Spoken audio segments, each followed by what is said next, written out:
وسؤالي العفوي. عندي صديقة ملحدة، وفي حديثنا الذي لا ينتهي عن وجود إله وهذه الأمور كان لها ادعاءان.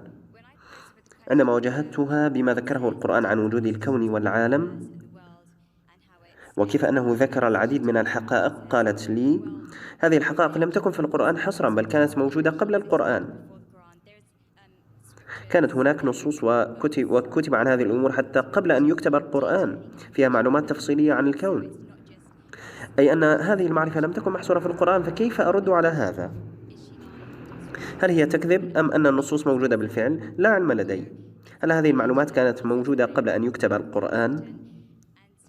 ومعذرة، الادعاء الثاني الذي قالته، ذكرت لها مثالا أن الخالق أدرى بكل شيء مخلوق، وقلت بأنه إن لم يكن هناك إله فكيف يمكن أن نكون موجودين؟ وإن استمرينا بالرجوع إلى الخلف زمنيا فلن نجد نهاية، وبالتالي كيف وجدنا؟ فقالت لي من وجهة نظر دينية ستقولين أن الخالق هو البداية، لكني سأقول كملحدة إن كان الله هو البداية فمن خلق الله في الأصل؟ هذا سؤالي وشكرا.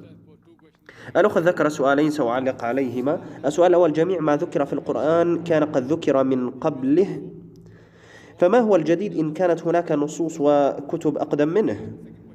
السؤال الثاني، من خلق الله؟ بالنسبة للسؤال الأول فأنا أوافق أن بعض الأمور كانت موجودة زمنيا قبل القرآن لكنها لم تكن حقائق مثبتة. على سبيل المثال الشمس، اعتقد الناس في السابق بدوران الشمس. هنالك بعض الأمور التي كانت موجودة في التاريخ الإغريقي وغيره، لكن على سبيل المثال عندما تحدث القرآن عن الشكل الكروي للأرض كان الفلاسفة الإغريق يعتقدون بكروية الأرض لكن لم يصدقهم أحد، أي أن نسبة قليلة من العلوم المثبتة اليوم والتي ذكرها القرآن كانت مذكورة قبله، لكنهم لم يدركوا أن هؤلاء الفلاسفة ذكروا مئات الأمور الأخرى الخاطئة. هؤلاء الفلاسفة نفسهم اعتقدوا بأن الأرض مركز الكون، وهو أمر خاطئ كليا.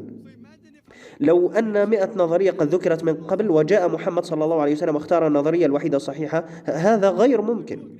أوافقك أختي بأن بعض الأمور كانت مذكورة قبل أن يثبتها العلم اليوم، لكن هذه الأمور لم تكن مثبتة في زمن القرآن. يمكن أن يكون القرآن قد ذكر الأمر الصحيح الوحيد من بين مئات الأمور الخاطئة بالصدفة، قد تصدف مرة واحدة لكن ليس آلاف المرات. حتى العالم لا يمكن أن يكون كل كلامه صحيحا، فقط الخالق هو القادر على ذلك، وهو الله سبحانه وتعالى. لذا أتفق معك، لكن هذا الجزء من العلم الذي ذكر قبل القرآن هو جزء صغير لكنه مخلوط مع أجزاء أخرى خاطئة. أما بالنسبة لسؤالك الثاني وهو من خلق الله، عادة ما يستخدم الدعاة طريقة خاطئة في المنطق تناقض نفسها. معظم الناس عندما يحاولون إثبات وجود الله تعالى يقولون أن لكل شيء خالق. على سبيل المثال، من صنع هذا الكتاب؟ كيف وجد هذا الكتاب؟ يجب أن يكون له صانع، من صنعه؟ وهكذا. كيف جئت لهذا العالم؟ من أنجبك؟ والداك، ومن أنجب والداك؟ جدك. هكذا حتى نصل إلى الله. من صنع هذا الميكروفون؟ المصنع. ومن صنع المصنع؟ ثم يحاولون إثبات من خلق الشمس؟ الله. ومن خلق القمر؟ وهكذا. لذا استنادا على هذه الطريقة يحاولون إثبات أن لكل شيء خالق، لكني أرى أن هذا المنطق خطأ. بالنسبة لي وكما تحدثت اليوم، أنا لم أقل إطلاقا أن لكل شيء خالق. الملحدين من قالوا بأن أول من يتحدث عن طريقة عمل الكون يكون هو خالقه. أنا لم أقل هذا، أنا قلت أن كل شيء مخلوق له خالق، لكن بالتعريف فإن الله تعالى هو غير مخلوق. على سبيل المثال، افترض أن صديقي جاء وقال لي أن صديقه جون قد دخل المستشفى ثم أنجب ولدا رضيعا، فهل الرضيع صبي أم بنت؟ هل يمكنك أن تحذري أختي؟ هل كان الرضيع ذكر أم أنثى؟ الأخ جون أنجب طفلا، الأخ جون دخل المستشفى وأنجب طفلا، فهل كان الطفل ذكر أم أنثى؟ هل يمكنك أن تخمني؟ لا يمكنك. هل يمكن لأحد من الجمهور أن يخمن؟ كيف لرجل أن ينجب طفلا؟ إذن السؤال من الأصل غير منطقي.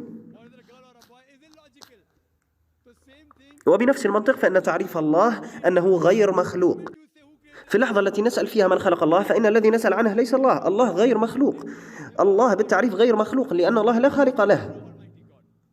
الله لا خالق له. أتمنى أن يكون هذا قد أجاب على سؤالك. إن أعجبك الفيديو لا تنسى الإعجاب والاشتراك بالقناة والمشاركة مع الأصدقاء.